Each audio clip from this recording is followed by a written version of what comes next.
everybody, welcome to my channel. Today I'm doing a Lego review of Lego Disney Frozen set 30559 from 2022 to 2023, and it is Elsa and Chameleon's ice camping. As you can see, Elsa's got a marshmallow on a stick, as if she's roasting marshmallows for her and the chameleon, and you get this beautiful ice igloo for the chameleon,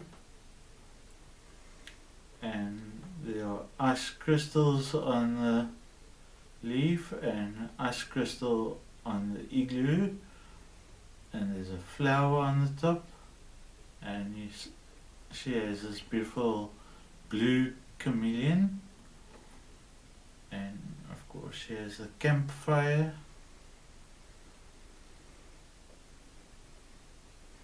as you can see,